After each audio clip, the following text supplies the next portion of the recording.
welcome to the 62nd episode of the Friday Nightmares podcast. Today, we will be talking about Norwegian horror and our trip around the world, the cheapest trip around the world that you can possibly get right now. I mean, It's almost as with cheap as Scott and me. I. Eh? Almost as cheap as Scott, but Scott actually he pays you to be with him. True. So it's a little cheaper. I But pay you to pay attention to me. but I am one half of your hosting team, Heather Powell, coming to you today from Waterdown, Ontario, Canada. And the thirsty bitch I have over here is Mr. Smokeshow Crawford, coming to you from the town of Swartz Creek in the county of Genesee, in the state of Michigan, in the United States of America, in the North American continent, in the Western Hemisphere, on the planet Earth, in the Milky Way galaxy. I'm fully vaxxed, boosted, and waxed, and ready to climax. And if you can, please get me wet. Feed me after midnight. I am the man with the glorious beard, because yes, it's starting to come back in, also known as Scotthausen. Oh man, did you watch AEW at all and see that Danhausen challenged Ricky, whatever Ricky is for Ricky the Starks? yeah, No. for his championship? Yeah, Danhausen came out and challenged him. Fuck So your yes. boy, who knows? I know this is a wrestling talk on a horror podcast, but for any of those of you who have listened to Scott and I, you know that we went and saw AEW together about a month ago out in good old Detroit, Michigan. We're both avid wrestling fans. And Danhausen is one of Scott's favorites, and also it's a hometown boy from Michigan. Yeah, So, I'll say not many people realize that he's from Detroit, but yeah, he started off in Ring of Honor. Like that's where he got really well known and was really good wrestler. Broke his leg in several places during a match. So that's why he's basically been just kind of like the voice of AEW for a while and just doing all sorts of like videos and stuff. And he's finally getting back into wrestling and he's just funny. He's funny and he's entertaining. He has a really good personality. He's a really good personality. He's very nice, very evil. Yeah, and I just think that, I always respect wrestling stars when they're like, I can remember so many years ago wrestling in a parking lot and now I'm wrestling in Little Caesars Arena. Right. So few people in any industry make it. It goes for horror movies too, right? So many people we look at we saw some pretty well-known films actually. Scott saw the most recent release from Mr. Peel that we'll talk about in a little bit. But it's the same thing, right? Like you work so hard as an actor or a director, and sometimes you just get that break. Right. And it just really, propels you to a higher level. So Scott has watched one 2022. As people know, we do 2022 watches. I do 2022 watches. Scott's trying. I tried to watch a second one, but the software failed me.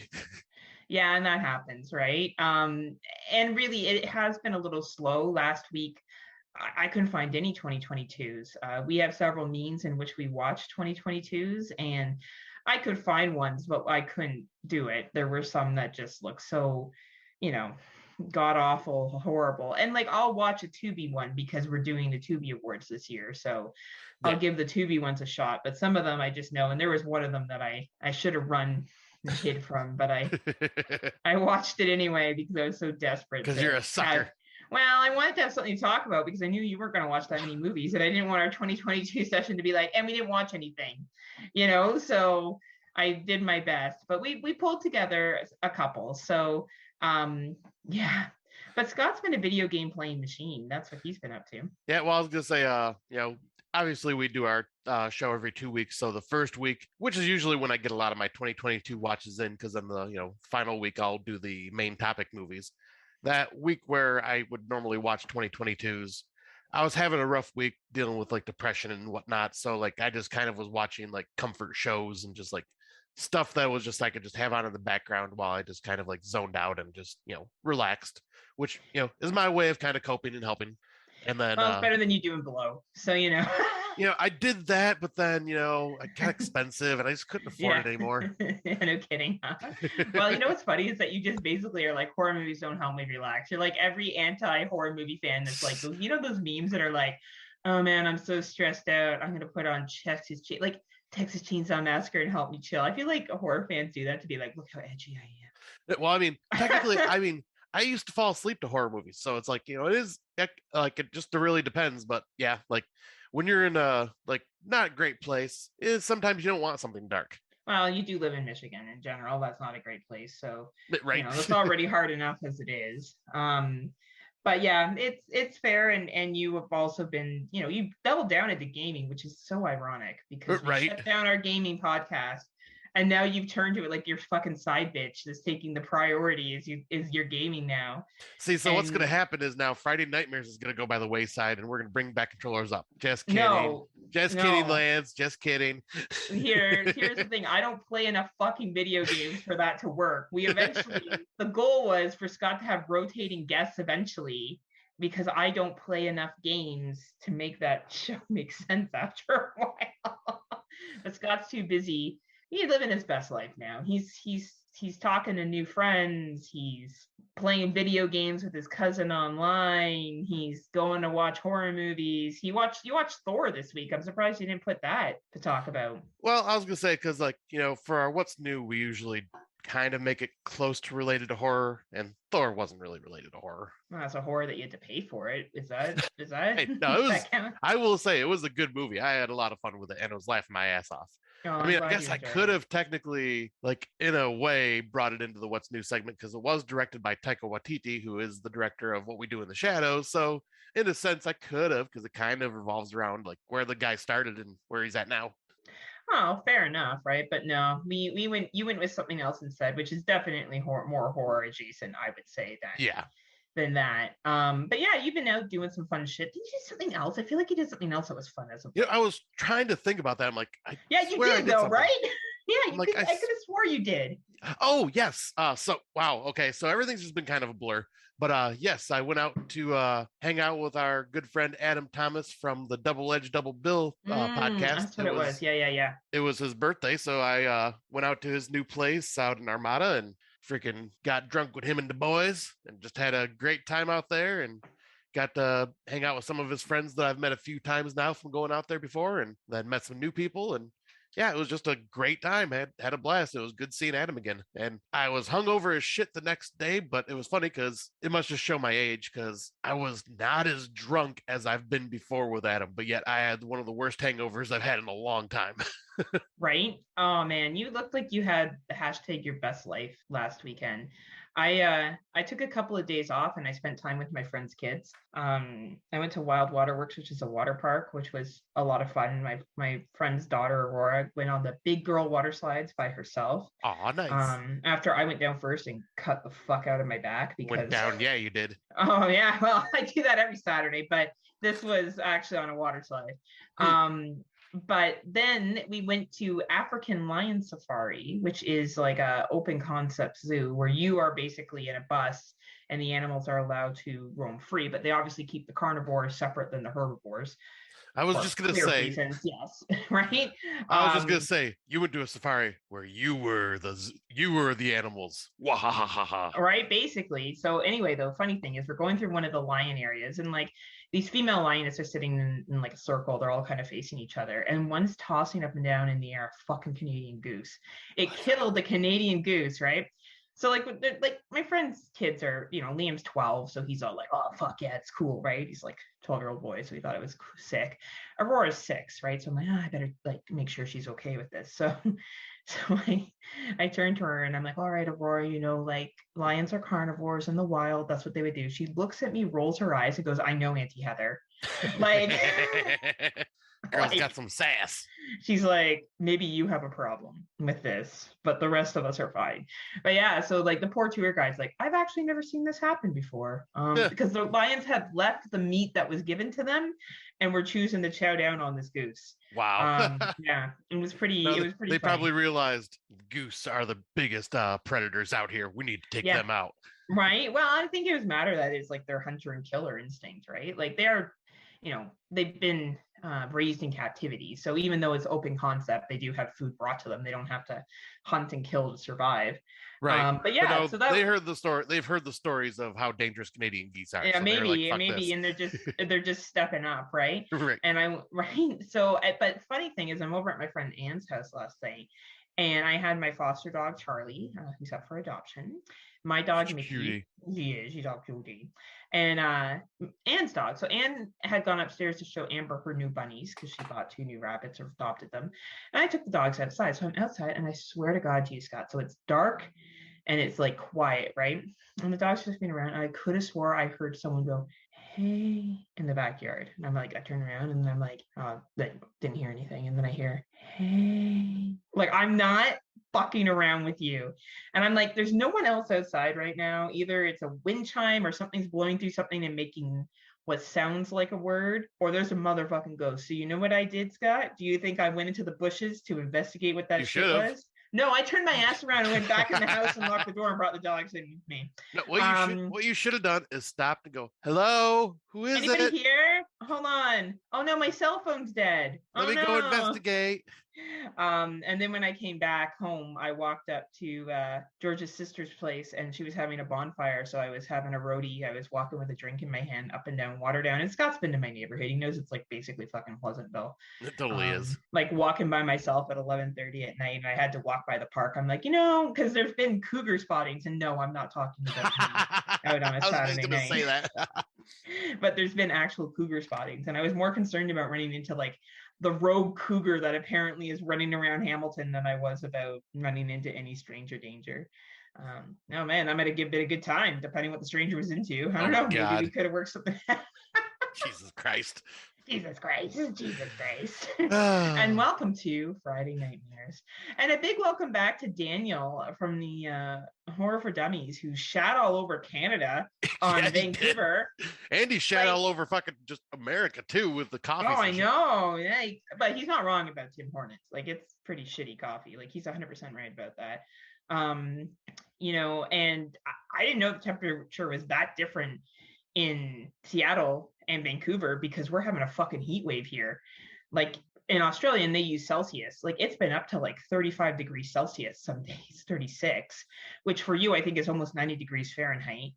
Yeah, it's been like that around here a lot too. Like, so I don't know what the fuck he's talking about. It's not hoodie weather here. And if it's hoodie weather for him, how hot is it in Australia? Like, holy shit. Like, if you can wear a hoodie in 36 degrees Celsius, almost 90 degrees Fahrenheit, how fucking warm is it on the Aussie land? Right. Honestly, I should talk to my friend David as well and be like, dude, is it really that hot there? Because I'll say, like, tell me the truth. Especially right now, I think I'm gonna guess kind of like midwinter for them right now in Australia. Yeah, it's winter. So he was like, "Oh, it's like the same temperature. I had to wear my jumper, which is also known as a hoodie, because jumpers are known for children. Was what they wear here as a jumper, Daniel."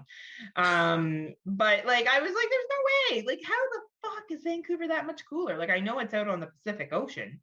Same with Seattle, but I don't know. Maybe, I don't know, because Scott and I aren't getting that cool temperatures at all. It is fucking scorching. Nope, I've been staying inside the last couple of days because it's a little too hot for my liking, unless I'm by the water.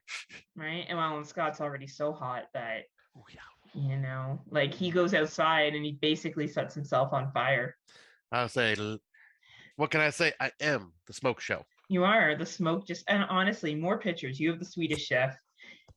Yes, like, honestly, Darren, that one. Everyone should listen to Darren's podcast. It's very, very good.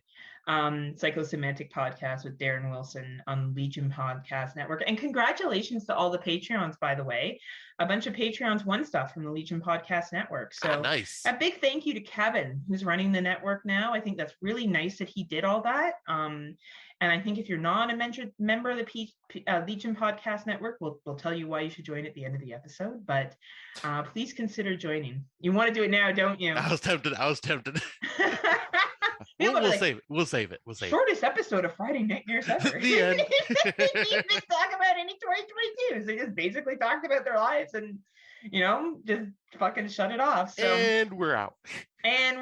So I guess we'll jump to what we've been watching, and I'm going to try to look up this film. Man. Okay, so this was a shark film I saw. I can't even find it on fucking Letterboxd. That tells you how, it's called Blood Bite. I can't even find it when I Google it. It's so challenging to find. Anyway, it is I believe it's Mandarin-based film, and it is about a compound. It's basically like Deep Blue Sea, and they have made like an aquarium with and they've enhanced the shark, so the sharks are able to breed quicker and faster. It's available for purchase at Target, everybody. So if you're Oh really boy. interested, you could go buy the DVD. And so it took me forever to find it. So an aquarium in need of a new attraction develops a deadlier blood shark. It's smarter, faster, and deadlier. And when the shark turns the table, its creators, they quickly discover who's really in charge. So as you can imagine, this movie is all about people being hunted by sharks for the entire fucking time. So Exciting. it's really poorly dubbed. It's obviously originally in Mandarin or Cantonese, and the dubbing is dreadful. The plot line is ridiculous. There's a romantic kind of interlude in this when it looks like they're running away from. There's one part where the aquarium caves in underwater and they're running away from the shark, and it looks literally like it was a sim. You remember Sims, like the computer game you could play? And the Yeah. graphics, it looks like that. Like it looks that bad. Oh God. Yeah. So I don't know. This is available at Target. I'm sure you can find it somewhere on the net. If you really like shark movies and you feel the need that you need to watch every single shark film, I guess you could watch this one, but the Alicia Silverstone one looked like an Academy Award shark film compared to this one. So strong skip. I was desperate, and in desperate times call for desperate measures. So I suggest watching other things. Yeah, I think that'll be an avoid for me. Oh, dude, it is a total avoid. As I said, I was desperate for 2022's, and I put it on, and it was by far probably the worst movie I've seen this year, Ooh, which is that's saying not good. something because I've seen some pretty shitty movies. This was up there. But not a shitty movie is Good Madam. So this is a 92-minute runtime in South Africa. Tisida, a single mother, is forced to move in with her own estranged mother, Mavis, a live-in domestic worker caring obsessively for her catatonic white madam. As Desai tries to heal her family, a sinister specter begins to stir. This is available on the Shuddy, both Shuddy Amazon, Shuddy regular, not children's Shutter, and AMC and Amazon channels. I love that you call it Shuddy. The Shuddy. Well, it's called the Shutter, right? But it's called the Shuddy for me because I just short form and nickname everything. This is a great film. If you like things like The Babadook, then you will like this film. A lot of character development, so it is very, very character heavy and dialogue heavy. If you enjoy that piece of it, you will like this film, but you do have to get through the very, very heavy character development. The horror is very subtle, but in my opinion, was a very good payoff. The third act has a scene in it that is quite incredible. It really does ramp up. Fan of the Babadook, you will like this movie. Nice. Very similar flavor in terms of the way that it's directed, the way it builds. Very, very, very good. Also, a little bit of what was the other one that came out last year or 2 years ago about it had two different names and it was about a man who collected souls. Oh, was it the Soul Collector? Yeah, I think the generic title was The Soul Collector. Yeah. A little bit mixed in with that. So it was like the Babadook mixed with the Soul Collector. So I think that if you like those two films, this is definitely worth watching, and you can find it on the Shuddy. Nice. And now, what did you watch, Scotty? Nothing. Nothing of note. No. Obviously, probably a lot of our listeners and a lot of our podcasting friends have also went out and seen it because this weekend was the theatrical release of Jordan Peele's third film, Nope. And wow, so this one's obviously getting mixed reviews, kind of like a lot of Jordan Peele stuff. It does get mixed. His stuff gets mixed reviews, mainly for the wrong reasons. This one I can see. Oh, you mean I get mad when a movie says I shouldn't be white? Is that pretty much? Yeah. And most of the stuff that I'm hearing about this film is not that, thankfully. It's just some people find it slow or not horror enough or whatever, like whatever the reason is.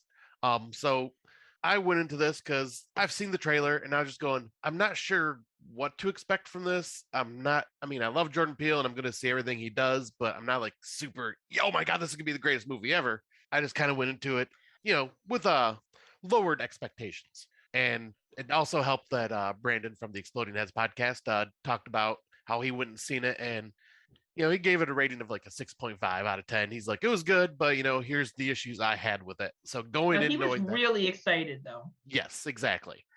Like he talked about that movie for weeks. He did, yeah. And knowing that, I think kind of helped just make sure, like, okay, go in expecting, not the greatest thing from him, but I'm gonna go in and see what I can find or figure out. And I gotta say, I enjoyed this. It's definitely out of the three, it is definitely like on the bottom. Like it's not as good as Us or Get Out to me personally, but I still had a really good time with this. I thought the acting in this was incredible. Daniel Kaluuya was in it and just did an amazing job. Stephen Yeun was incredible in it.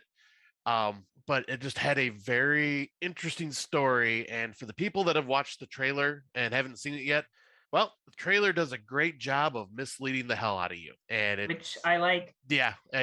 You go in expecting it to be one thing and it ends up being like not at all what you expected. And it's a very unique take on this type of subgenre of horror. But yeah, it's got some slow moments, but I wouldn't say it's like unnecessarily slow. Like it's just got a lot of character development and things like that. And it's definitely trying to think of the word. It's definitely not your what you would expect from Jordan Peele, as like heavy on the social commentary, at least as far as I could see. Like there is some in there, but it's not like steeped in it like Us and Get Out was. But it's still, I really did dig it, and this is a movie that needs to be seen in theaters because it is even if you're not like blown away by it by the end, you would have to admit that it was a good spectacle to see on the big screen. Awesome. And that is only available in theaters right now in both Canada and the United States. It just came out. We're recording this episode on Sunday, July 24th, and I know it just dropped on Thursday of last week. Yep. A lot of people have seen it, and I think even there's some directors like Ari Aster, for example, or like trying to think of the other one, the big Robert other Eggers. director. Yeah, like even their worst movie is still a good movie. Yeah. You know what I mean? They're all incredible directors. Yeah, like they're all quality films. So like even if you don't love the movie, you can still be like, yeah, it's a decent film, right? Yeah. And I think that's the difference, right? Is that they're not going to make shitty films. It's just whether you enjoy it as much as you enjoy the other one. So it'll be interesting. Maybe people who didn't like Us and Get Out will like this one a lot more. Right, exactly. Like I talked to a few friends who loved Us and really did not like, or loved Get Out and really did not like Us. And they're like, what do you think? Would I like it? I'm going, I think you'll like it either as much as you liked Us or more. It's kind of hard to tell. This is just because it's a different style for Jordan Peele. So I'd be curious about like what some of these people think. Yeah, and like it's important that he explores other avenues of, writing and directing and stuff. I love that he produced Candyman last year. I really enjoyed Candyman last year. I thought it was a great fucking film. It was incredible. Yeah, the acting in it was solid, and it was a really good. And it wasn't a retelling of Candyman. It was continuing the legend. Yeah, like it tied right back into the 1992 movie, a political discussion, which was in the 1992 movie. Wait, are you sure the original Candyman had anything to do with like social commentary and the projects and like racism? No, nothing like that. Not at all. I don't know where would you get that, Heather? I know, crazy. And it was probably 1991. I'm probably fucking up the years. Maybe Candyman was 1991. I can't remember now. Either way, 91, 92. But yeah, so I'm looking forward to seeing Nope. You and Brandon both praised it enough that I know it's going to be a quality film. Yeah. Right. And that's really what matters, is that you're walking into something that's good. Speaking of walking into something that's good, Scott knows how much I tease him about A24 films, but I saw the most recent A24 film, Men. This is a 100-minute runtime. The synopsis, I'll just read a little short bit of it. In the aftermath of a personal tragedy, Harper retreats alone to beautiful English countryside, hoping to find a place to heal. But someone or something from the surrounding woods appears to be stalking her. I'll just leave it at that. So this is an A24 film. This is what you expect from A24. A little bit artsy, definitely some political commentary and social commentary, good acting, good directing, excellent fucking filming. Like, God, the filming is so good in this, and so is the editing. Amazing special effects, but it is very much an A24 film. And if you are someone who has watched A24 films, you know exactly what I'm talking about. Like if you watched Lamb last year, that is, you know, another prime example of an A24 film. Saint Maud, another prime example of an A24 film. These are the films that they pick up as a company. They're unique, they're different. They're One of the reasons usually, why I love them as much as I do, because they yeah, bring these movies to the like forefront. absolutely. And I think this film here does provide a political commentary that I don't think is down. It doesn't, it's not a heavy hitting angle. If anything, it talks about toxic masculinity and masculinity. Can you help me? Masculinity. Thank you. And the effect that it has on men. Like it talks about the damaging thing that it does to them. Interesting. Right. So it's very, very well acted, very, very well done. The lead woman, the woman who plays Harper, who is Jessie Buckley, is excellent. All the side characters are great as well. The movie moves along quite quickly. It's a feast for your eyes with some of the special effects that are used and the filming of it and the music, and it's a really good film, but be prepared for a burn. It will feel like an hour and 40 minutes. It will. But it's worth it, in my opinion. You like A24, you generally like the stuff that they create, you will like this film. Definitely a horror film, definitely creepy. The ending is definitely up to interpretation, very typical A24. The ending is definitely up to interpretation. I read a couple of views on the ending, and I would say that they all were pretty relevant. And I think at this point, it will probably be sitting in my top 20. Nice. I definitely think it's a high quality film, but yet again, you got to like the things I talked about. Tim Davis gave it 3 stars, who's from the Horror for Dummies, and I don't see anyone else who's a podcaster that's rated it yet. I know Dave C's watched it, so it'll be interesting to hear his thoughts on it from the Exploding Heads podcast. But yeah, I enjoyed it. I thought it was a really cool film. I thought the special effects were a lot of fun, and so it is available. Is it available here? It is available on Amazon Prime for rent, and also Cineplex for rent, and I don't believe it's in theaters anymore out in the United States. Is it, Scott? No, I was say usually with A24 films, when they go to theaters, they usually last like just a couple of weeks because obviously, like competing with like big blockbuster movies during the summer, you're gonna get pushed aside real fast. Well, and unless you're an avid horror fan, generally speaking, you don't know like you know maybe know Saint Maud, but you don't know that that's picked up by A24 and what kind of films they traditionally pick up. Yeah. So, you know, but this is definitely, if you like A24, good film. I enjoyed it, recommend it. Yeah, this is the same director that did Annihilation and Ex Machina too. I can't remember his name right now. Alex Garland, that's his name. Yeah, and you can tell the similar directing style, to be honest with you. Nice. Like you can tell. The final one I'm going to talk about is Crow Valley. This is an Aussie movie. Oh, shit. It is a 77-minute runtime. Mountain biker Benny Jones sets off on a weekend ride to remote Crow Valley, but is knocked off his bike in a brutal hit and run. He wakes up badly injured in a abandoned cabin where he meets a young hiker, Greta. When her lies and sanity start to unravel, he finds himself in a desperate fight for survival. This sounds just like a basic stalker film. It is much deeper than that. This is a film about grief, justice, consequences, guilt, untreated depression, and the impact and result that has. This synopsis does not fully explain how heavy this movie actually is. Oh, really? Yeah. I spent the first 35 minutes feeling one way about one character, and then you learn something that changes how you feel, but you still kind of sit in this real weird middle ground. And there's a third character that's involved that you have a lot of empathy for. It's actually a really good film. I think this film will get skipped over by a lot of people. I don't know if a lot of people know about it. It is available on Google Play, Microsoft Store, Tubi for free, Hoopla, and YouTube. This is a film that you should watch for free on Tubi. Nice.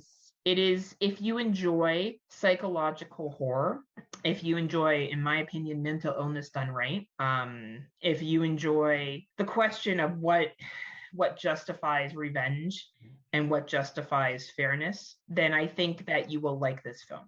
A lot of characters, and the guy who wrote it is also the guy who stars in it. Oh, nice. So Josh Kahn is the director, the writer, and the main star, and he is actually quite good. I love when that happens.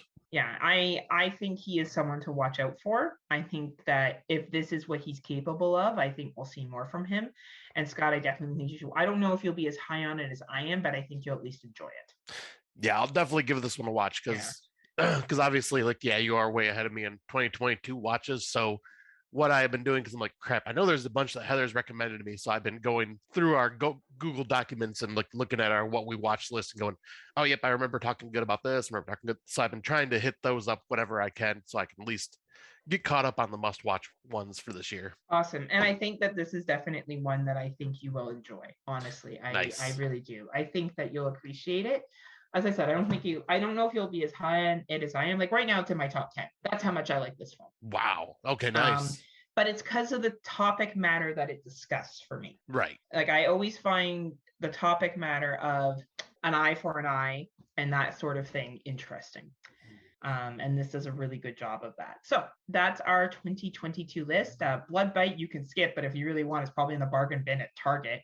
Or you can find it online if you want to watch. Hell, Target may pay you to take it. They may be like, please take this movie. We have too many copies of it. If you like cheesy CGI sharks, then you know what, it's right up your alley. It's fine for that, but it's really not that good of a film. Good Madam's available on Shudder. Nope in the theaters. Men, Amazon Prime or Cineplex Odeon in Canada, and Crow Valley is available for free on Tubi. So I recommend watching at least 4 of those. Yeah. One is bad. The other 4 I think we recommend. Yeah, I'll say it sounds like they're all pretty damn good movies. They're all decent, and it's all gonna, yet again depend on what you like. Right. So for older watches, Scotty, I finally got around to watching The Last Broadcast. Ah, nice. Have you seen that? This one, I think I have. Let me look it up because I think this was kind of like the. It was before Blair Witch. Yeah, it was before Blair Witch and was being compared. Like Blair Witch was being compared, or it was being compared to Blair Witch, even though it came out before. Yep. Okay. Yep. And just like Blair Witch, the original, I was not the biggest fan. Oh, you weren't? Okay. I mean, I respect it, but it just wasn't for me. That is fair. So this is an 86-minute runtime. It came out in 1998. Basically, it's a guy doing a documentary about 3 dudes who had like a basic small level cable TV television production these 3 guys went out looking for the Jersey Devil and never returned. So they were killed or whatever happened to them on their journeys. And fuck, is it an interesting film? I really did appreciate, for this being made in 1998, sorry, and seeing the filming style and even what happens at the end of who you find out is responsible for these deaths and what he does. It's a really interesting movie. Like at an 86-minute runtime, I was quite invested. And honestly, I don't know why this doesn't get the push that the Blair Witch Project does. It's because they actually talked about this in that found footage documentary. Yeah. And they were saying, because what happened was this and Blair Witch were both made around the exact same time. The only difference was Blair Witch got recognition by a big name studio that picked it up and was able to release it in theaters, where this got kind of buried. And because of that, I believe didn't get like the wide distribution till after Blair Witch came out. And then they were being called like copycats for copying the Blair Witch formula, even though they were both being made around the same time. So I think it was just kind of like, indie versus large studio, who's gonna win. And you know what's funny? These movies are nothing alike. Like they're similar, with the found footage style. That's it. Yeah, that's it. The plot's completely different. Yeah. Like in Blair Witch, they're going out to look for whatever it may be, the witch. Yeah. And this year, he's trying to figure out what happened to the guys who went out and looked for the Jersey Devil. Yeah. It's almost like the sequel to Blair Witch. Right.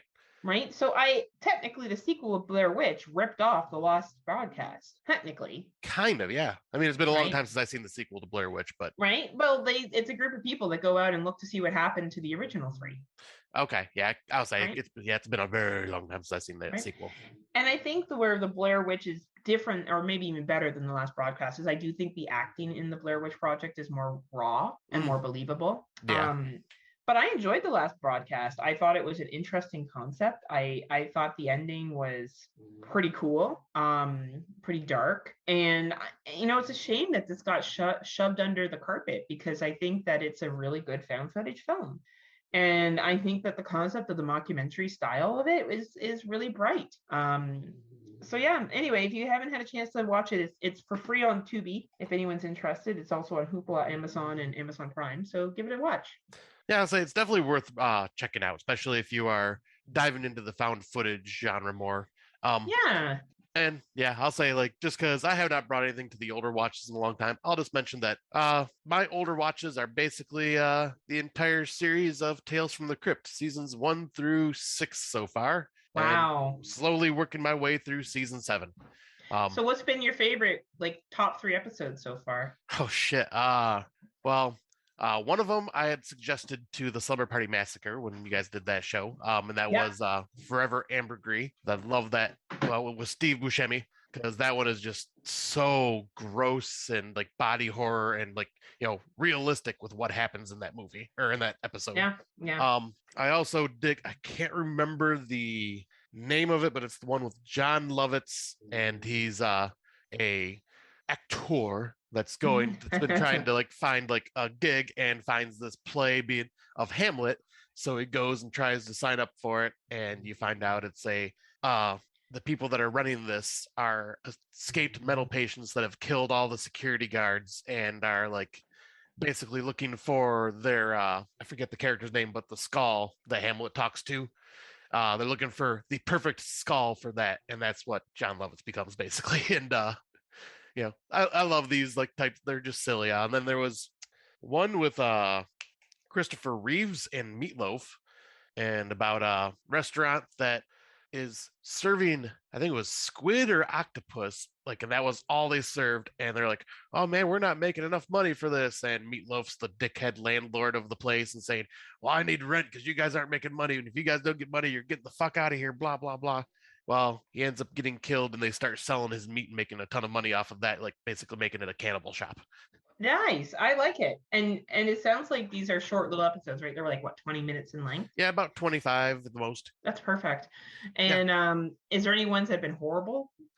I wouldn't say, like, there's been some that have been boring or just didn't feel like Tales from the Crypt. There was one, which is a shame, this one, but it was called Yellow, and it had an amazing cast, but it had I think it was Lance Henriksen and Dan Aykroyd in it, and it just was about somebody that's during like a war, a soldier that is basically a chicken and like leaves his own men to die. Okay, yeah. And I just found that not to fit the Tales from the Crypt theme for the most part, and just kind of found it kind of boring.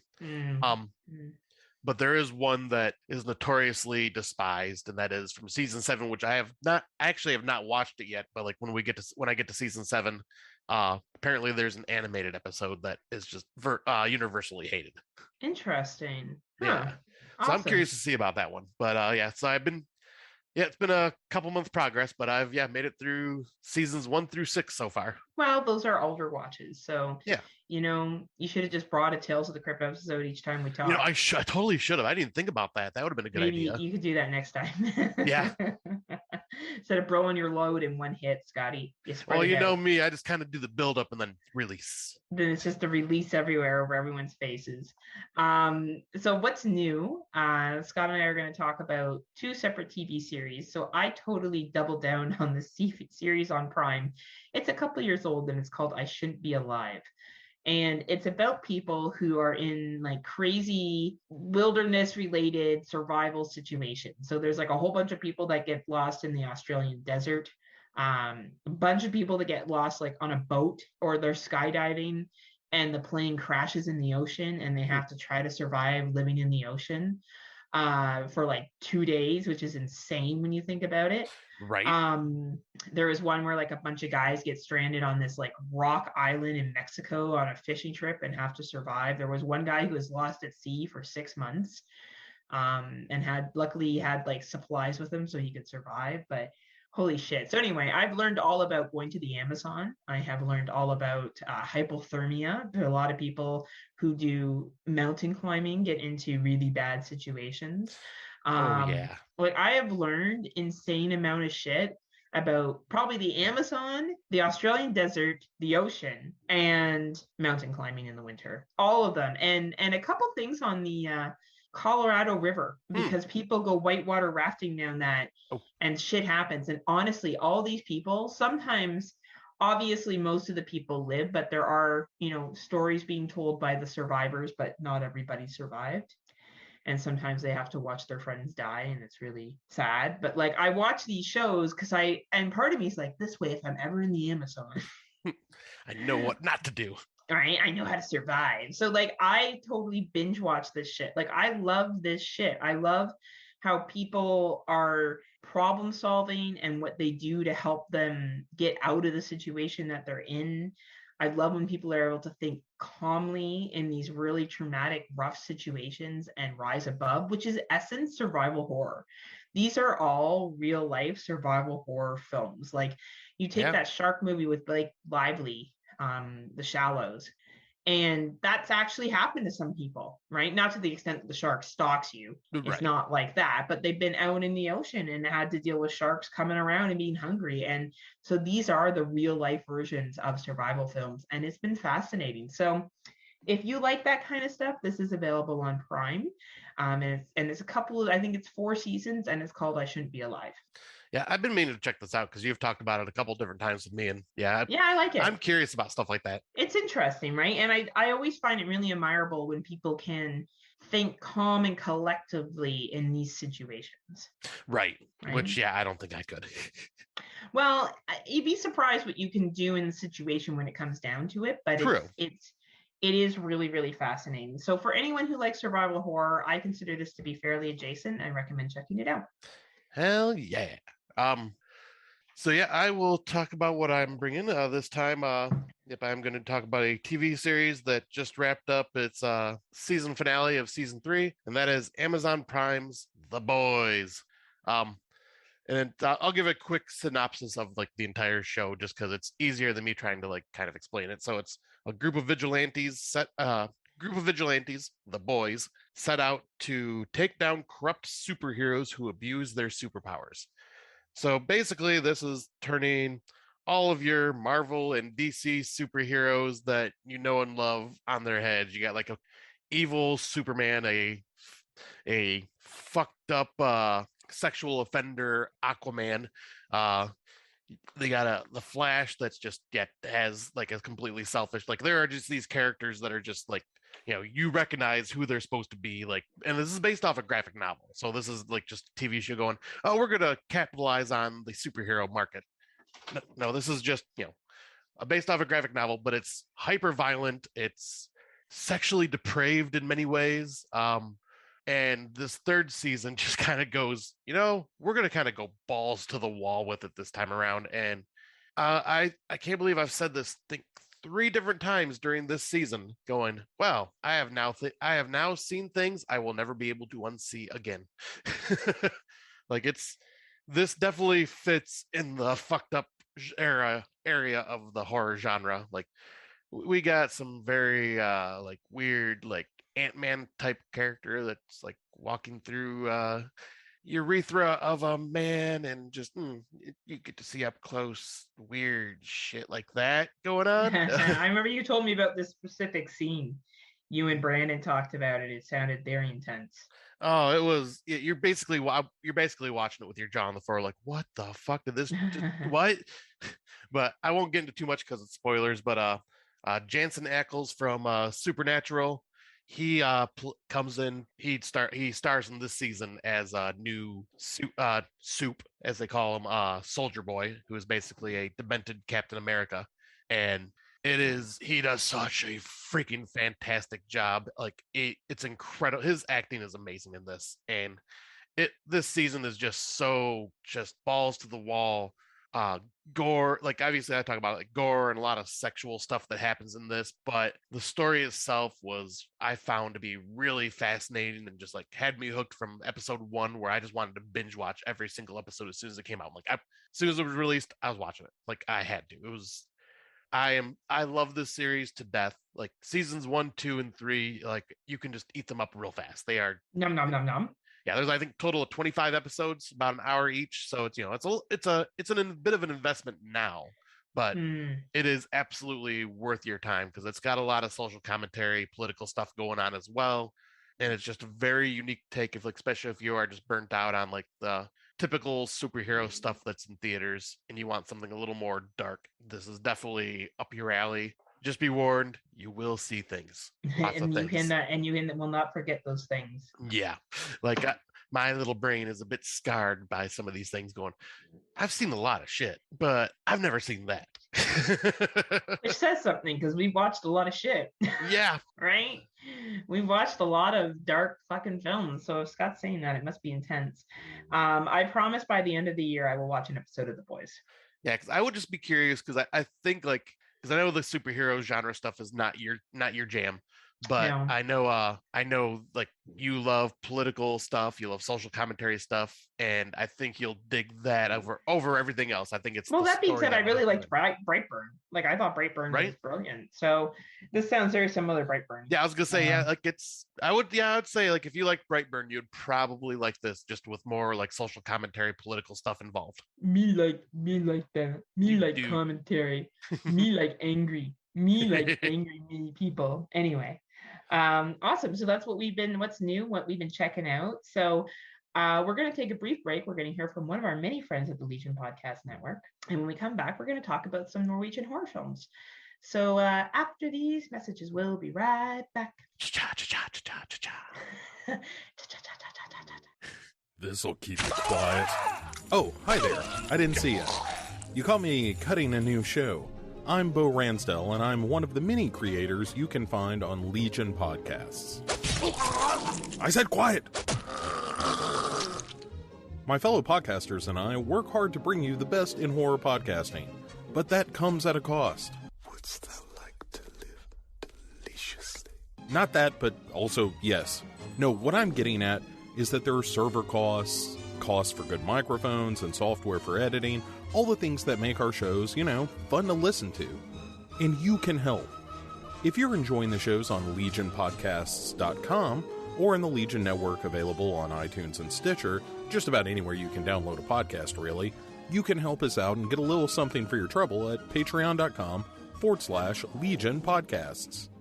For just $2 a month, you get a pair of movie commentaries exclusive to Patreon, and for $5, you can also join us for a monthly screening of a movie. All of that available on patreon.com/Legion Podcasts. We appreciate it, and thank you for listening. Now, back to the cutting room. And welcome back. We are going to talk about Norwegian horror films today. It's interesting because Scotty, I think, had seen 2 of these films, and I had also seen 2 of these films, but only one was one that we had actually seen that we both watched. The other 2 were first-time watches for us. Because I believe you saw, I guess I can spoil them, Troll Hunter and The Trip, and I saw Cold Prey and The Trip. Yep, I've seen about about half of Troll Hunter. Okay. Because I had caught it on cable one day. Nice. So we're going to be talking, obviously those are the films we're talking about, plus another one I haven't mentioned yet. That was a first time watch for both of us. But we'll start off with our first Norwegian film, and I'll let Scotty bring us in. All right. So the first one we will be talking about is Cold Prey, released October 13th, 2006. Eric and his girlfriend, Janique, join newly coupled Michael and Ingen and single wisecracker Morton on a snowboarding excursion to a remote mountainous region in Norway. When Morton breaks his leg, however, and requires medical attention, the friends take shelter in an abandoned nearby ski lodge. Little do they know, it also harbors an unseen psychopathic killer. So yeah, this is basically a slasher at a slasher in the like basically kind of like a ski resort, but not a ski resort type thing. Yeah, it's like a ski resort, but not really a ski resort because it's been, run down and shit. Okay. I know that you weren't the biggest fan of this, No. Sky. And the thing is, it's quite popular. A lot of people do like this movie. It's seen as a great slasher film. It seems to have a lot of people that are fans on it. It has pretty decent ratings on IMDb. And apparently 2017, the WWE studio has required the rights to exclusive English language remake to the franchise. Really? So that's interesting. Yeah. Wow. So apparently that's going to fucking happen at some point. Yay. Well, maybe. Vince McMahon's not part of WWE anymore, so. That's true. I do kind of like how this film starts with the mystery of the young boy who goes missing. Yes. But I find that they don't tie into that as well as they could have. No, I was kind of honestly confused by the end. Was the okay? Yeah, we get into spoilers here. So basically, these guys go out to go ski. They're at the lodge, and the one guy, they're skiing on the mountain. He breaks his leg, and they can't go back to the lodge because they're so far away from it, which didn't really make that much sense to me because I don't think you would ski that far away from the lodge. Yeah, so they go to like this abandoned place, like this abandoned cabin. Yeah, but it's huge. It's like this huge where this family that the little boy went missing from lived in. Yeah. Right. And then the family was gone from there, obviously. Right. And it's yeah. So anyway, they basically go there and they get picked off one by one. You got the typical asshole who's kind of being a dick to his new girlfriend. You got the single wisecracking is the best way to describe him. He's like the single good old guy who's in love with the main character. And her boyfriend's fine, but they don't want to get exclusive because she doesn't know if they'll be together forever. The chase scenes in this aren't bad. Like I do enjoy the shower scene where the girlfriend gets attacked. I thought it was suspenseful and well done. And she's being pulled away and she can see them, but she can't get to them in the bar area. Yes. I thought that was really well done. Yeah, 'cause there were a few good moments. Even the kind of asshole boyfriend of that girl, like when he basically abandons the two other people and goes and like says, "Fuck this, I'm out of here." And he jumps out the window and they're just watching him leave and he gets caught in that bear trap. Yeah, and he gets fucked up by the bear trap. Yeah, that was pretty cool. But this movie really is basically set in snow. You're relying on some very typical characters, which yet again is fine. It's a slasher, but there's not a lot of blood and there's not a lot of like it moves quick though, and you find out that the mountain man is the kid and he's grown up and he was running away because his parents tried to kill him. Yeah, which they do expand on and call Prey 2. Okay. But in this one, you just figure out, okay, this kid, and I guess the assumption is maybe the parents either wanted the insurance money for the kid or they didn't want the kid anymore. I do like the part of this movie that does stand out to me is when he piles the bodies on top of each other and he's tossing them over the ravine. Yes. I do like that part. I almost feel like he's like collecting them in a specific place. And I like that piece of it.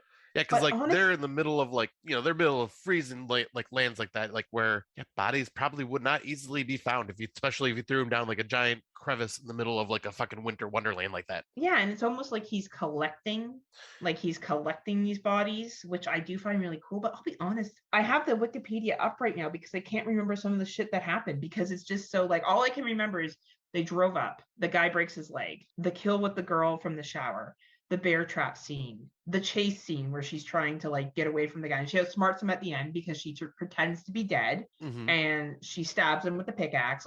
She does a great job. That final scene, she's a great final girl, but the rest of the movie is really quite forgettable. Yeah, you know what I mean? I don't even remember what happened to her boyfriend. I remember he got captured or something. You don't see, he gets killed outside because that's right. Yeah, like so you don't even really see that. Like that's, I think there's standalone scenes in this that make it look good. And I think that ending third act at the cliff between the mountain man and the main chick is the best. Yeah. Like honestly, I think that's the highlight of this fucking film. The rest of it, it's like forgettable.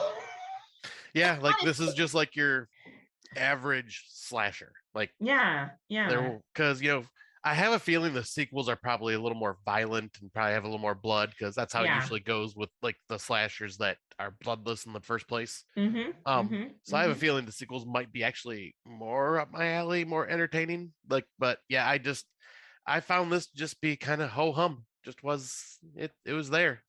And with the mountain man, that he's his parents are burying him alive. I can't remember Cold Prey 2. I did see it. And I wish they had expanded more and done flashbacks of the mountain man. Like maybe you could have seen that he was either violent or his parents needed to get rid of him. And it would have kind of led to the allure. And maybe she could have tried to and maybe she could have found out that information and had like a verbal standoff with him as well. Like, I know what your parents did to you. It was wrong. They shouldn't have done that. Like that to me would have really made the story more memorable. Yeah, because there really was like you really didn't know the true motive of why all this happened and played out the way it did. Besides that ending third act, really the rest of this, it's not a bad film. Don't get me wrong, it's easy to watch, but I wouldn't say it's anything that really sticks in your head. Right. Right. And Norwegian wise, well, it's really cold. And they're in a lot of snow, and there's no kind of folklore or anything that comes with it. It's just a Norwegian themed slasher.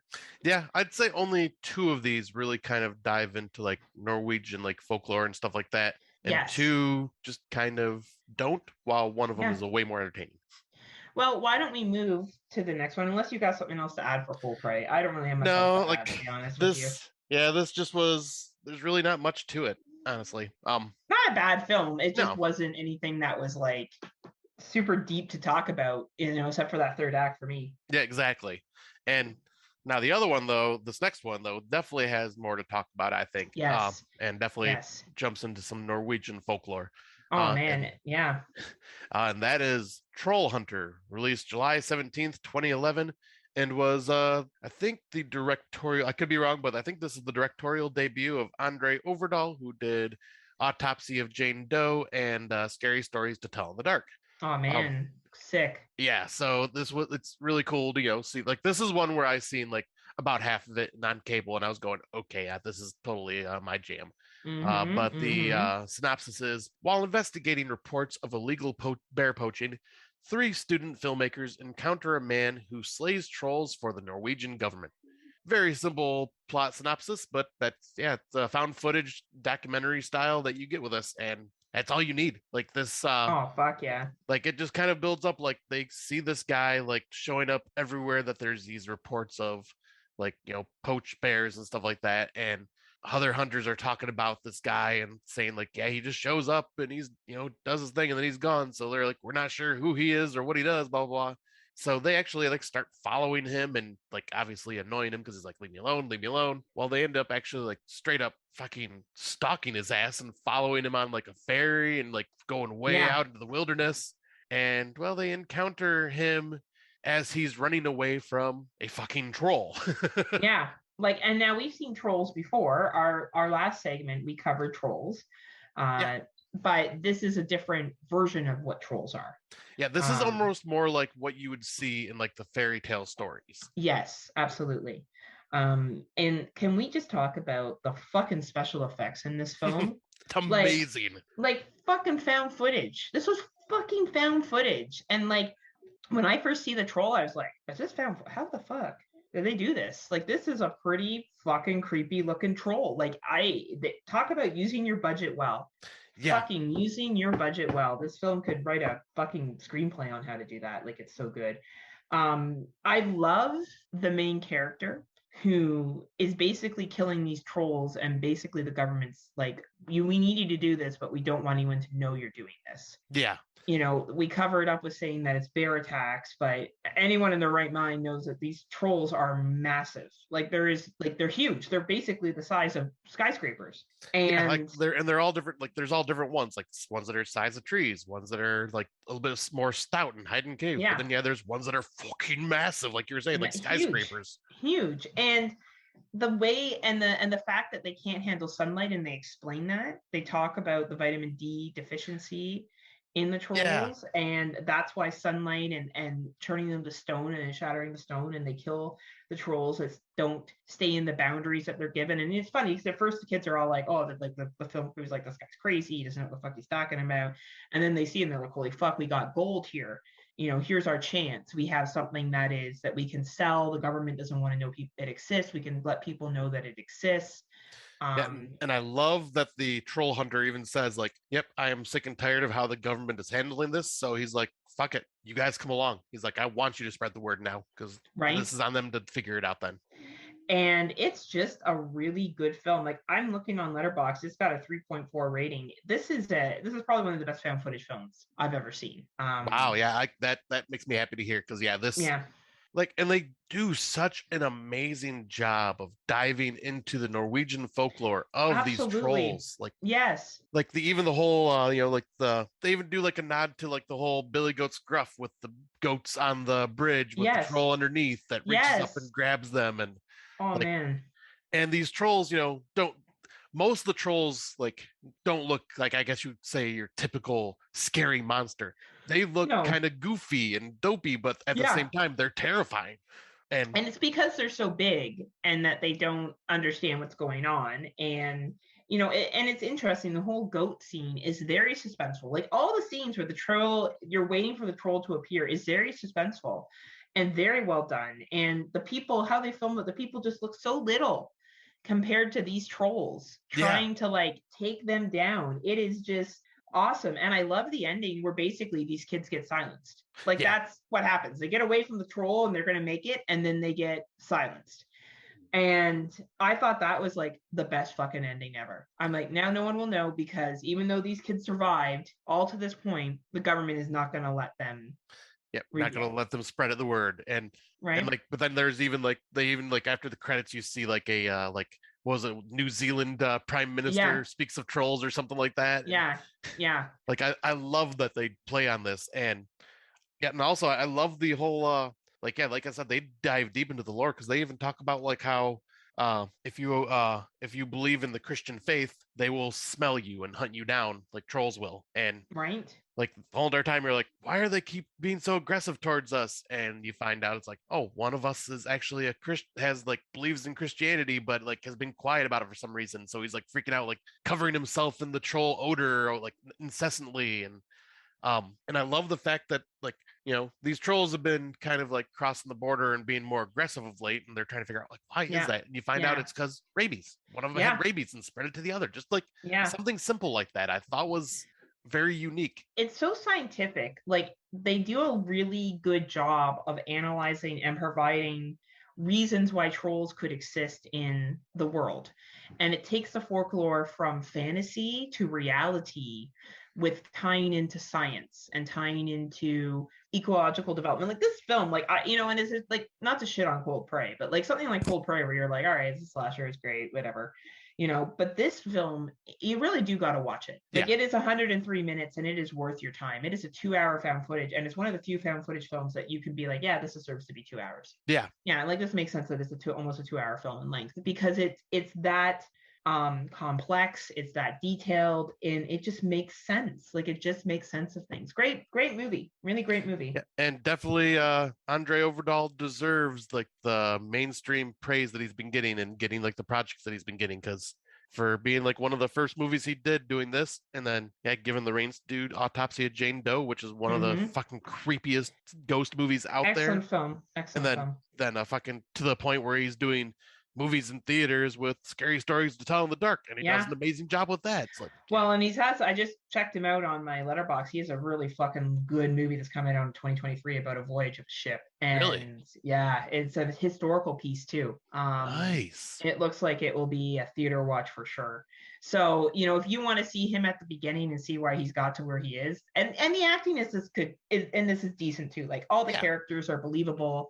For found footage acting, sometimes like goes back and forth, but this was really good. It was a really, really good film. I really recommend that people check it out.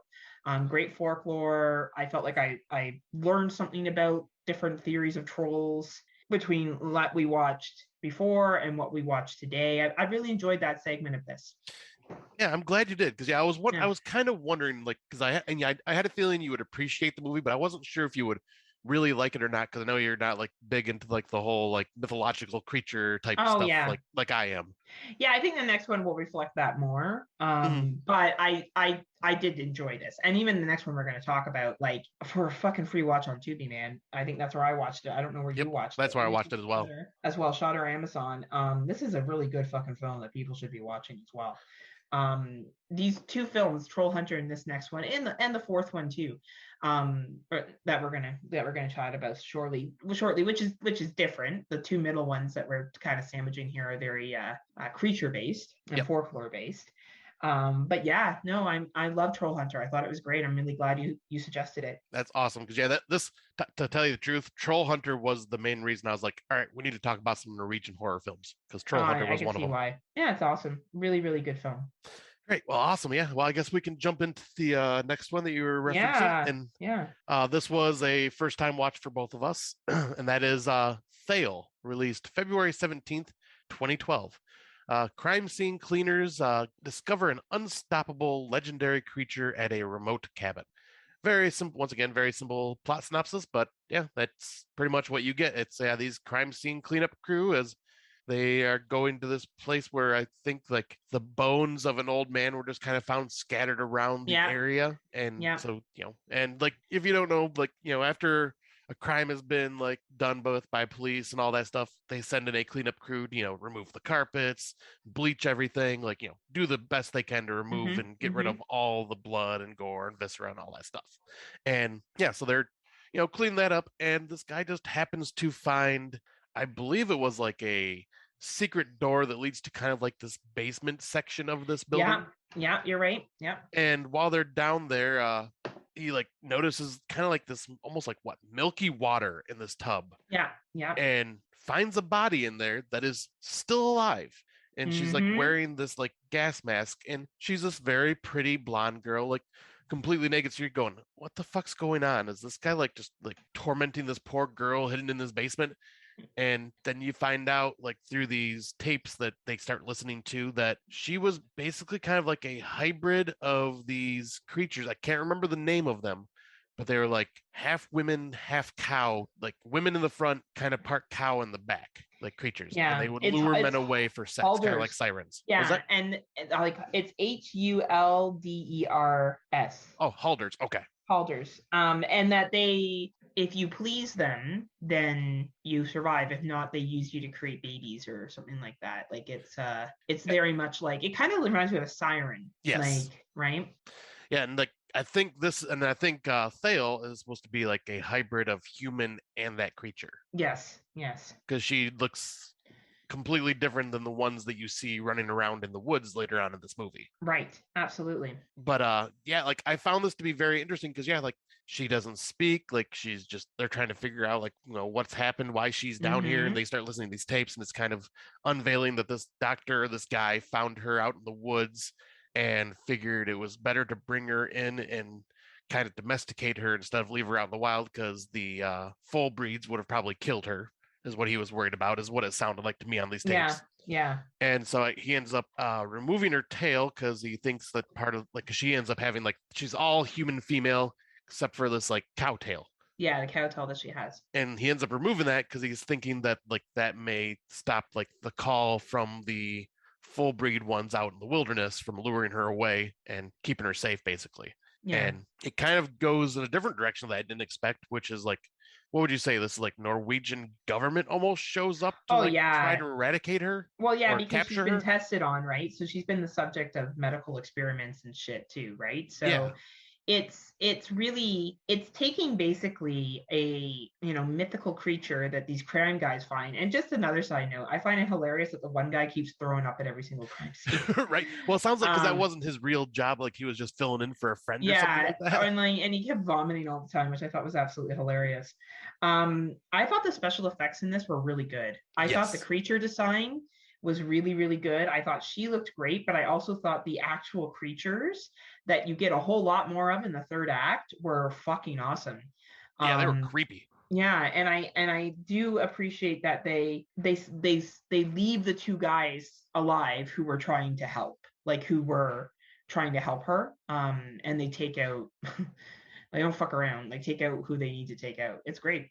Yeah, and I was saying like even like the government guys that are like inside sweeping the building trying to find her, like I love when she like just appears out of the water like behind them and just fucking goes nuts and like slaughters them, like Right? Like showing that she is one that yeah, can defend herself. it's a really good mythology mixed with government. It kind of reminds me a little bit of Stranger Things. I don't know why. Maybe because medical experiments now always make me think of Stranger Things. I could see that, yeah. But it's a really good film, and it's on Tubi. Like this is a film that's on Tubi. That yet again, like check it out. Like if you like mythological creatures and you like the whole kind of combining them with the human world, and it's great. You don't get tons of history about the creatures, which is fine. Yeah, but like you you just know get that like brief little bits in like the audio yeah, tapes they play. but nothing that is like the Troll Hunter where you get Yeah. like a full in-depth on trolls, right?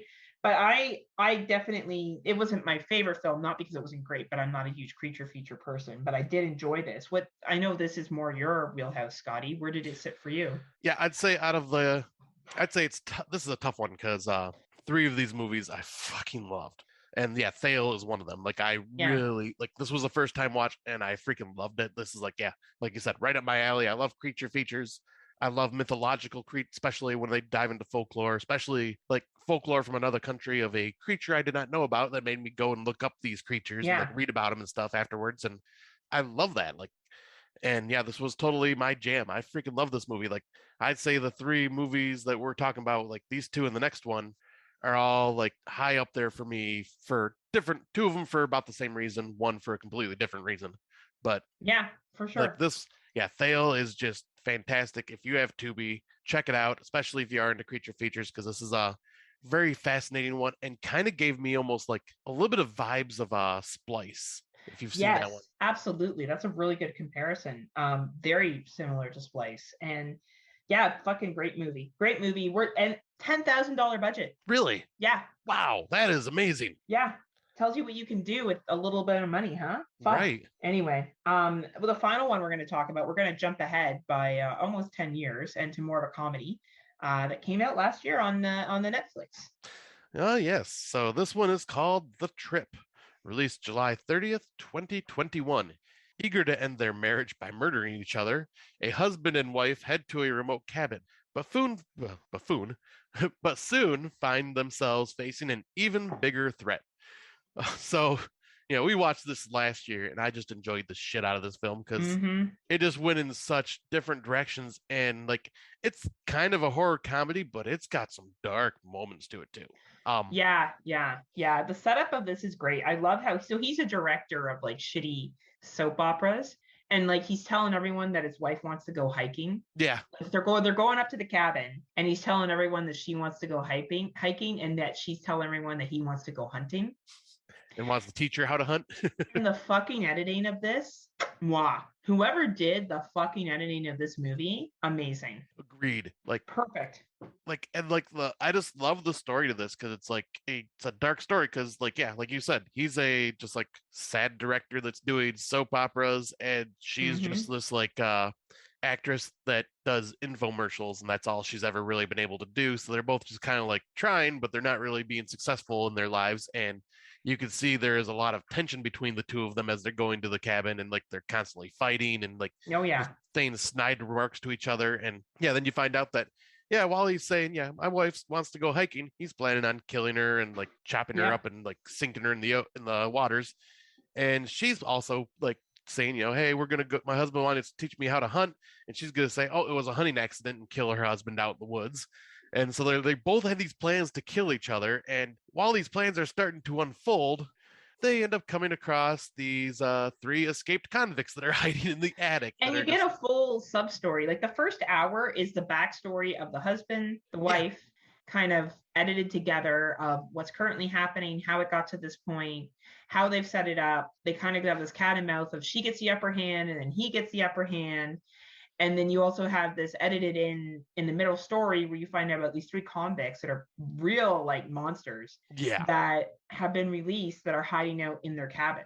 And when they are revealed and the stuff they plan on doing, like there's a potential rape scene of the main male. And it's hard to watch. The acting of the main dude, he's actually been in a lot of other stuff. Arksel Henny, who plays Lars, fuck, like you believe he's about to be raped. Like and the fear that and the fear he presents, and even some of the shit he says to his wife, because originally he thinks his wife is going to be the one that's sexually assaulted. And like, it's funny, like at one point, not the sexual assault, but he thinks this guy is going to rape her, and then he finds out it's going to rape him. And there's almost this moment of like, oh, we got it wrong. And then it gets real dark. And I really admire this film to go from 1 second you're laughing to the next second you're like, oh, I'm uncomfortable. Like it's literally, it dramatically swings like that. Yeah, and then it goes from like that to like a almost like revenge, need to get out of the house, and becomes like this violent, like just revenge movie, and like in a dark way brings the husband and wife together. It really does. And there's so many integrating characters. Like the dad shows up and fucks shit up. And then he gets to die a noble death, right? He doesn't have to die in the old age home. Yeah, because it even gives like a story to their dad. Like it gives like a backstory to their dad and shit too, like, which is really cool. All the characters, even the side guy that's going to help kill the wife with the husband, gets a backstory. Everybody gets a backstory. And it's the editing of this film. Like I cannot express how well this film was fucking edited. And how well they put it together. So it just flows so much through this 2 hours that the first time you watch it, you really don't know what the outcome's going to be. Yeah. You know, like it's like, because I going into this, I like the first time last year, I had no freaking idea what to expect. And when at first I'm going, okay, this is going to be interesting. And then the convicts show up and I'm going, what the fuck? Okay, this got even more interesting. And then it just got like really dark. I'm going, oh, now I'm uncomfortable. And then it got to like, all right, action, like violent gore, like, wow, this has gone all sorts of different directions. Like, like you said, the editing in this and the directing of this and the acting of this, all of it, amazing. And I will admit, because I watched it at work, so I watched it with the dub, the English dub. And even the English dubbing is not bad. Like they got good voice actors for this. So the chick that plays in this, she was also in Lamb. She played the main woman in Lamb. No shit. Okay. She was also in The Girl with the Dragon Tattoo. Oh, wow. Right? So she actually is English speaking. She's done English speaking movies. So has the gentleman that played Lars. Nice. Okay. Right. So it's both of them are well-known actors and they just bounced off each other. Awesome. Like it was like this movie, it's on Netflix, people. If you have Netflix and you haven't seen it yet, check this movie out because these are some really, really good actors and really funny plot, well written, interesting, at the end how they sell the rights to their story and who they get to play them. Like, right. Was it Joel Osment Haley that's in the last scene? Is that how you say his name? He's the kid from The Sixth Sense. Yeah, I can't remember what his. Yeah, but I know exactly what you're talking about. You know what I'm talking about, right? It's so fucking funny. He's in his portrayal.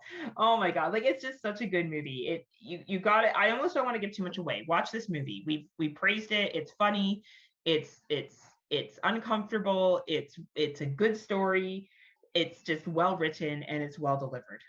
Yeah, like it definitely is like. It's definitely more like a American style of movie because it's not like doesn't really dive into much with like Norwegian like anything really, but just the more or less setting of it. There is some racial tension that happens in it, which I think is more evident being a Norwegian film. Yes. Some stuff that one of the main bad guys says to the woman.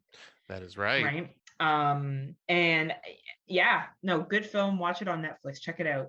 All over these films were fine. Cold Prey was fine. It just wasn't, anything that was overly exciting or to write home about. But the other three definitely made an impact for me. I 100% agree. Like, yeah, and I'm glad that we got to cover this because, there were some, like, because I've heard of Thale and wanted to check it out for the longest time, and I've also same with Cold Prey. I mean, obviously Cold Prey disappointed me in that way, but Thale did not. So I'm glad that we got to cover these movies. Yeah, we're really expanding. Scott and I, we're just movie connoisseurs now, and we totally are. We just know so much about movies.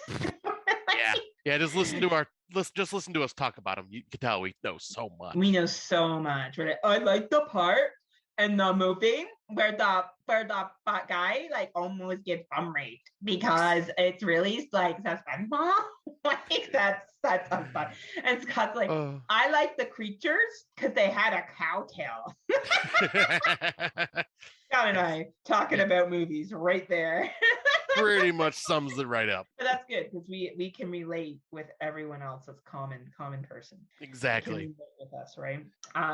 For our Out of the Dark segment, Scott brought this one up. I'm going to let him lead. What creature do you want to see more of moving forward in horror films? Yeah, so this kind of was inspired by, like, obviously Troll Hunter and Thale with, like, the mythological creatures, like, of, like, either things that are just written in, like, medieval stories or, like, true, like, folklore, which most of these, stem from folklore from one country or another. Like, obviously, like, Bigfoot's had a billion freaking movies made about him. And, there's, like, stuff like the Jersey Devil, like you were talking about with the last broadcast, and there's all sorts of them. Like, and obviously I didn't really do a ton of research to see if any, like, independent films have covered any of the ones that I wanted to bring to the topic, but I found some interesting ones. One I actually knew about from a book I used to read, because I brought up the book on in our what we were listening to segment back in the day, and it was from the Monster Hunters International books, and it was a Russian mythological creature. Let me pull up because I gotta make sure I read the name correctly. It is Vodyanoi, and it is I'm gonna bring up, like, a brief description of this thing. So a Vodyanoi is, in Slavic mythology, the water spirit. The Vodyanoi is essentially an evil and vindictive spirit whose favorite sport is drowning humans. Anyone bathing after sunset on a holy day or without having first made the sign of the cross risks being sucked into the water by the Vodyanoi. And the images of him basically show him as, like, an old man body with, like, frog-like features and has, like, scales, like fish-like scales on his body, and he's slimy and, like, kind of lives in, like, swampy land areas. So do you remember the movie we saw, I think it was 2 years ago, about, like, it was called Siren, and it was about the woman who lived in the water, and she could never fully leave the water. She always had to have her toe or hand or something in the water. Mm-hmm. And she would drown people. Yeah. And she goes to drown the one guy, but then she doesn't drown him. But she has this, like, compulsion to drown and kill people. Mm-hmm. Is that kind of similar? No, because that plays off the Siren mythology more. Oh, okay. Because they would lure men out into the waters and then drown them. Okay.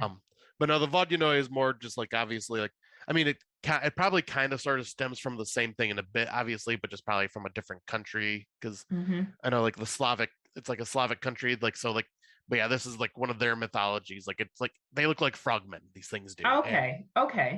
Yeah, like, they have, like, the flat heads with the big old eyes and, like, the frog tongues, and they have kind of, like, long claws on their hands, and they have, like, the webbed feet.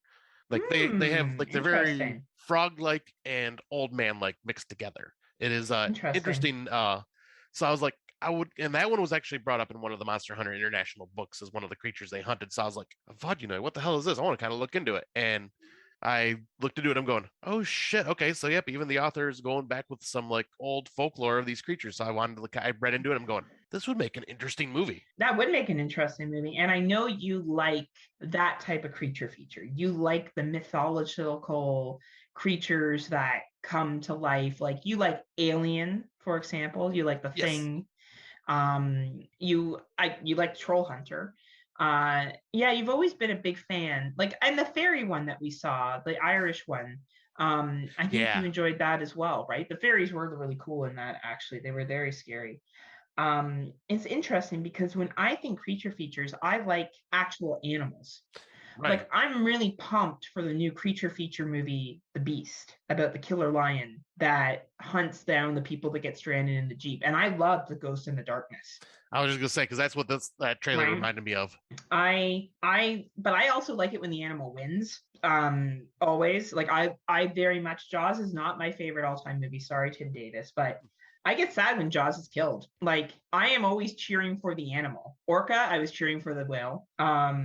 Any creature feature, I tend to cheer for the animal because I feel like humans have fucked shit up for the animal and it's just getting its revenge. But I don't like how sometimes I always have a soft spot, for example, for anaconda, but anacondas don't actually move like that. No. They're actually super slow. And they're also like kind of lazy. They don't react like they do in the movie. Well, I was saying, and it's a snake, and snakes are known for eating once every month. Right? Like, they're not just hunting for sport and circling around a ladder, but it's a movie, right? And you need to have that kind of sensationalism. But that's my go-to, is I love creature features with actual animals. Yeah, I think that shit is cool. And I enjoy the shit out of those as well, because I love when nature attacks films. Like, I loved Crawl. When Crawl came out, she goes back to the house and the alligators, or I think it's crocodiles, or is it alligators? I can't remember what it is. But they're fucking in there and she's trying to get her dad out, and fuck, is it good. Like, I love that shit. I could watch any creature feature any day. It doesn't matter. It could be the exact same plot line of they could do Crawl, and it could be it's a Bait, the Australian one with the sharks in the grocery store. I ate up that shit. I thought that shit was great. But I don't like it when animals are necessarily modified. I liked it when they're just in their natural environment. So right. I did look up a 10 underrated creature feature movies. So let's see if you've seen any of them. All right. Did you ever see The Edge with Anthony Hopkins and Alex Baldwin? Do not think so. So after a plane crash, a wealthy older man is stranded in the Alaskan wilderness with a fashion photographer who he's convinced is having an affair with his wife. As if it isn't bad enough, they're also being hunted down by a gigantic Kodiak bear that was paid by Bart the Bear, who was a very famous bear actor. I saw this movie. Actually, I haven't watched it in years. It was a really good survival bear film, and I would recommend it if you haven't had a chance to watch it, if you like creature features. Number 9 is The Lost World Jurassic Park. Yep. I think that's the 2 T-Rexes that are looking for their baby, and when they knock the RV over and people fall to the back and the glass is breaking and they have to get the camera down to her to get her to you know which one scene I'm talking about, right? It's been a long time. Okay. I think it's I haven't seen that probably since a few years after it came out in theaters. All right. Well, everyone else knows what I'm talking about, and they all love it, except for you. Number 8, The Relic.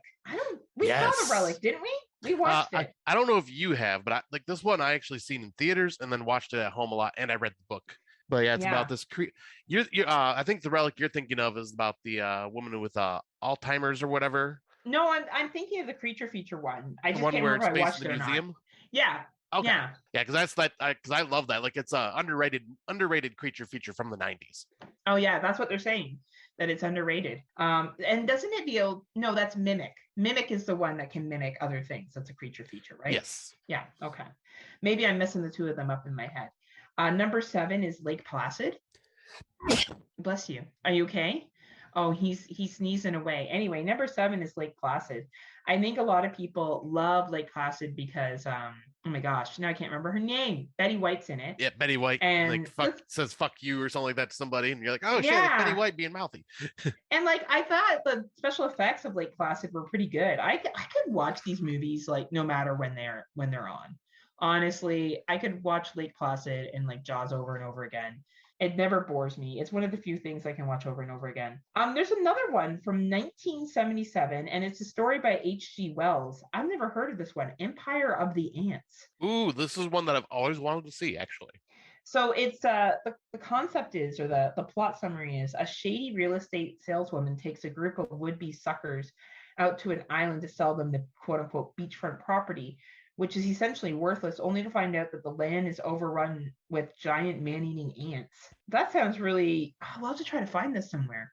Yeah, I'll say, I bet one of our friends on Plex has it. I bet they do. Yeah, we should totally check that out. Oh man, number 5 is a werewolf movie that is near and dear to my heart. Howl. That's the one on the train where the train crashes. Fuck, that's a good werewolf movie. That one's fun. That's really... And did you know it was a British indie film? I knew it was British, but I know it's considered indie.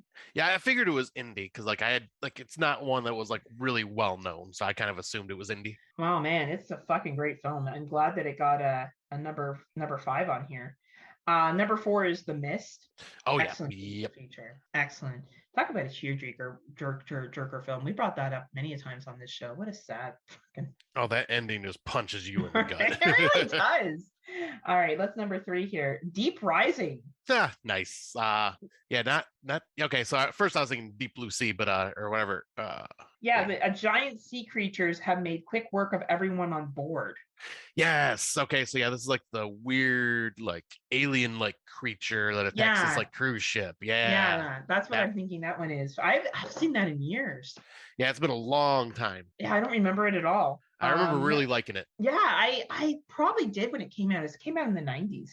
Number 2, Congo. Congo, nice. You are the endangered species. Amy, I remember that tagline. Amy likes you. Right? And then like the fucking I guess gorilla hybrids in this movie were fucking crazy. And creepy. Very creepy. Man, like that was I forgot Tim Curry was in this movie. Yep, same with Sigourney Weaver, I believe. No, Laura Linney and Ernie Hudson. Oh, okay. Yeah. For some reason I was thinking, Sigourney Weaver, but Man, that was a good fucking movie. I remember that one. I really dug that. And number 1 here is Host. 2006 Host. Yeah, the Korean one that I have still need to see that. Yeah. So those are considered the top 10 creature features that are underrated. And there's one more list here I want to just pull up quickly. And it's, the top 47. And you're looking at the usual stuff like Cujo's on here, Jaws is on here, The Birds, 1963 are on here.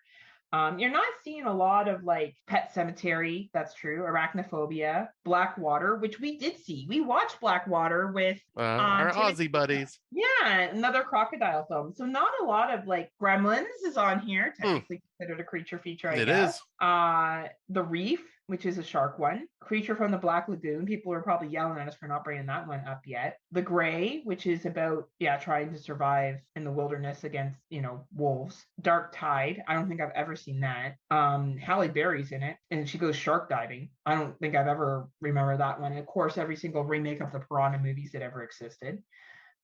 Rogue, another really great movie. Willard, both the 1971 and 2003 version. Yeah, like most of these though aren't really, I don't see anything that's really fantasy creatures. Like there's actually The Breed is on here too, which are the killer dogs. Right. Like, I don't know, I'm not seeing the same kind of stuff that you like. You like a lot more.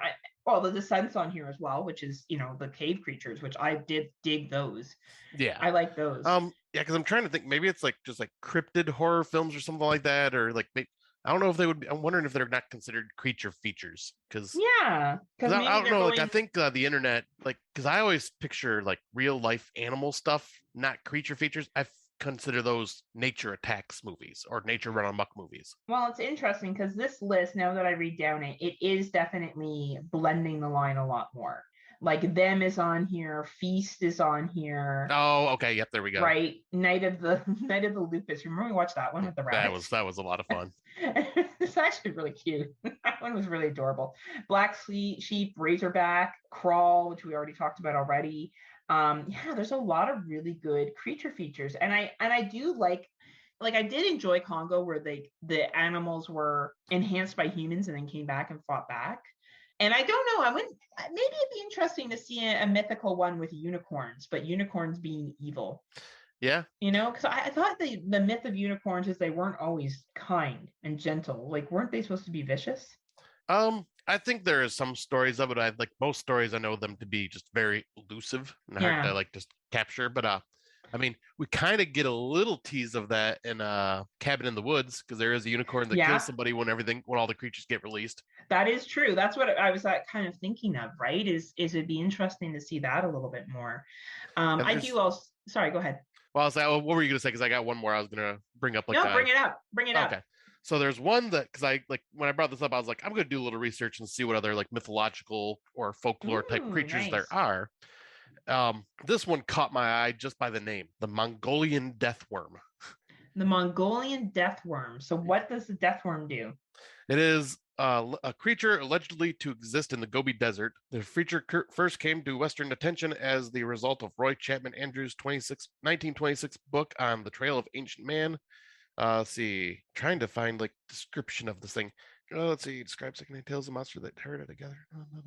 Appearance. It is. So one of the descriptions of it is shaped like a sausage about 2 feet long, has no head nor leg, and is so poisonous that merely to touch it means instant death. It lives in the most desolate parts of the Gobi Desert. It's like some of the drawings and stuff I'm looking at here almost make it look like a blood red, gross, like oversized earthworm. That's pretty fucking cool. Right. And I'm like, that would be kind of a fucked up horror film. Seeing something like have a bunch of those that like attack, kind of like Tremors in a way. It would be. You know what? I want to see a good lake monster movie, like a good version of the Loch Ness Monster. Yes. That would be nice. Not something that's cheesy, not like a really good, well-made version of the legend of a Loch Ness Monster, or Ogopogo that's up here in Alberta, the legend of that. I would love to see something like that. Yeah, that would be really cool. That would be really fucking awesome. And I enjoy Bigfoot movies too. I'll be honest. I like those too. I find them a lot of fun. That would also, I'd like to see more like Wendigo style movies. Yeah, the Wendigo stuff is really cool too. Man. Yeah, like, well, let's see. Hopefully someone make a good Loch Ness Monster movie and make some movie about the blood worms that Scott talked about, the evil frogman, and I want to see more animals fucking shit up. So yes, that's what we would like to see at Friday Nightmares. And we all know that whatever Scott and I want happens for sure. and just because you brought up good old Nessie. Goddamn Loch Ness Monster! I just gave you $350 yesterday. Why are you back here again? $350. So yeah, check out Beast. Beast is coming out this summer, everybody. It looks like a pretty good movie. So if you're into creature features, that's the next big one that's coming out the theaters. So surprisingly, it's our big name star, Idris Elba. I know, right? And that caught my attention. Like, well, holy shit. Right? Well, but they probably just had a budget to pay him. But hey, that's okay. Right. I'll say he's a great actor, so. Yeah, right? So that concludes our 60-second episode of the Friday Nightmares podcast. As always, thank you for listening and being here with us. We appreciate you listening and I don't know, caring about what Scott and I have to say, or not caring about what Scott and I have to say. At the end of the day, it's all good in the hood. If you're not a member yet, or you're not subscribed yet, please subscribe to Legion Patreons on any of the podcasting services that you use. We're on Spotify, iTunes, Google Music, anywhere that you basically find podcasts. We talked about Legion Patreon earlier. People have won streaming codes for free through Legion Patreon. There's also special shows you can access. It's a $3 a month commitment. So if you want to win streaming codes, if you want to listen to different shows where one day Scott will be available and will actually, I don't know, go back to doing Patreon shows, Scott has one thing to ask you. What are you waiting for? What are you waiting for? What are you waiting for? So don't wait any longer. Enjoy Legion Patreon today. Anything else? We are many. Is there anything you wanted to add, Scotty? If a Loch Ness Monster shows up dressed up as a Girl Scout asking for $350, don't give it to her, because that goddamn Loch Ness Monster won't leave you alone. So until next time, kiddies, unpleasant dreams. See ya.